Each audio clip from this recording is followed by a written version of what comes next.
What if Kennedy hadn't been assassinated? Dallas, November 22nd, 1963.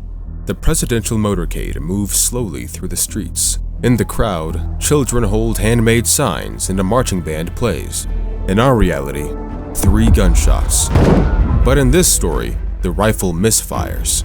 A Secret Service agent reacts instantly, pulling the president out of the line of fire. Minutes later, the motorcade is racing to the airport. America has not lost its leader. 1964 to 1965. A new mandate and a new course in the 1964 election. Kennedy wins decisively. His new frontier, a program of modernization in education, medicine, and science, gains new momentum. On Vietnam, he acts cautiously. Instead of deploying more troops, he sends diplomats and gradually reduces U.S. military presence.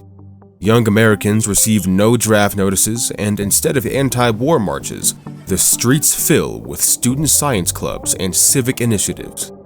Billions of dollars that in our reality went to war are directed to schools, universities, and space programs. Space as the new arena of competition. NASA receives record funding.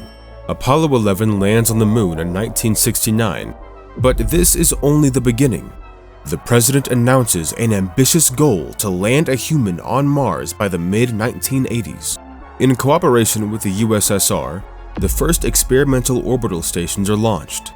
The Cold War does not disappear, but the symbols of rivalry change. Instead of nuclear tests, international scientific expeditions. Equality as state policy. The Civil Rights Act passed more quickly and decisively. Protests in the South do not escalate into bloody conflicts. The federal government acts preemptively. In 1965, a young African-American student from the South becomes the first to enter a prestigious university without the escort of the National Guard. Her smiling photo, surrounded by classmates, spreads across the nation as a symbol that change is possible without violence. An energy breakthrough and ecological advantage. The absence of the Vietnam War paves the way for another major course: energy reform. In the second half of the 1960s, the United States launches a federal program to develop renewable energy. Solar panels, originally created for spacecraft, begin to be tested on the rooftops of schools and hospitals.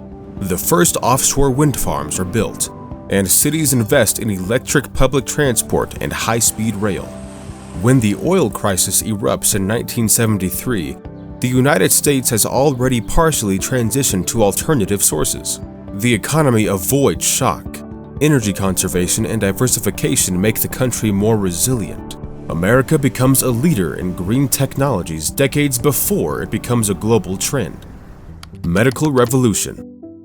Funds saved on oil and war are invested in science. Laboratories working under 2 flags, the US and the USSR, begin with vaccines for hepatitis B and rubella, but quickly expand their research. By the mid-1970s, early cancer detection programs are in place, and by the early 1980s, American doctors already have experimental treatments for cardiovascular diseases that in our reality will appear only in the 1990s. Early AIDS research begins years ahead of time, saving thousands of lives. Industry and technology. NASA engineers work on solar batteries for Mars missions, and by the 1970s, these technologies are applied in energy and industry. In Detroit, research programs on electric mobility begin. Though not yet widespread, they change the auto industry's approach to transport. New standards emerge for safe, efficient, and clean cars. The 1970s, a Cold War without hot fronts.